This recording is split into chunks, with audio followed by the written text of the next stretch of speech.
சென்னை தலைமைச் செயலகத்தில் ஈரோடு கிழக்கு தேர்தலில் வெற்றி பெற்ற திமுக வேட்பாளர் வி.சி. சந்திரகுமார் பதவியேற்கிறார். அந்த காட்சிகளை பார்த்து வருகிறோம். விவரங்களோடு இணைகிறார் எமது செய்தியாளர் ராஜேஷ் விவரங்களை வழங்கலாம். வணக்கம். தற்போது ஈரோடு கிழக்கு இடைத்தேர்தலில் வெற்றி பெற்ற சந்திரகுமார் எம்எல்ஏவாக பதவியேற்றுக் கொண்டிருக்கிறார். அந்த காட்சியை பார்த்துக் கொண்டிருக்கிறோம்.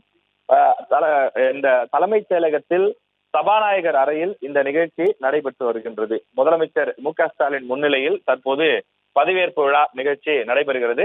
ஏற்கனவே விக்கிரவாண்டி இடைத்தேர்தலில் வெற்றி பெற்ற திமுக எம்எல்ஏவும் இதே போலத்தான் சபாநாயகர் அறையில் இந்த பதவியேற்றுக் கொண்டார். அதே போல தற்போது இந்த பதவியேற்பு விழா நடைபெற்று வருகிறது. இந்த பதவியேற்பு விழாவில் கூட்டணி கட்சியினுடைய தலைவர்களும் பங்கேற்றிருக்கிறார்கள். குறிப்பாக வைகோ அவர்கள், அதே போல திருமாவளவன், கம்யூனிஸ்ட் கட்சிகளினுடைய தலைவர்களான சண்முகம், அதே போல மற்ற தலைவர்களும் இந்த நிகழ்ச்சியிலே பங்கேற்றிருக்கிறார்கள். தொடர்ந்து இந்த நிகழ்ச்சியிலே அவர்கள் கையொப்பமிட்டு, அதாவது சமீபத்தில் நடைபெற்ற இந்த ஈரோடு கிழக்கு இடைத்தேர்தலில் அதிக வாக்குகள் வித்தியாசத்திலே வெற்றி பெற்ற திமுகவினுடைய கேண்டிடேட்டாக போட்டியிட்டவர் வி.சி. சந்திரகுமார்.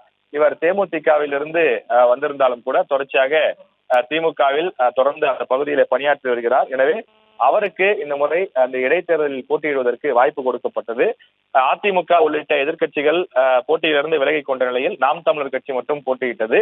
இந்த நிலையில் அதிக வாக்குகள் வித்தியாசத்திலே அவர் வெற்றி பெற்று தற்போது சட்டமன்ற உறுப்பினராக பொறுப்பேற்றிருக்கிறார். கூட்டணி கட்சியினுடைய தலைவர்கள் வைகோ அவர்கள், அதே போல முத்தரசன், சண்முகம், திருமாவளவன், செல்வ பெருந்தகை உள்ளிட்ட திமுக கூட்டணியில் இடம்பெற்றிருக்கக்கூடிய பெரும்பாலான முக்கிய தலைவர்கள் இடம்பெற்றிருக்கிறார்கள்.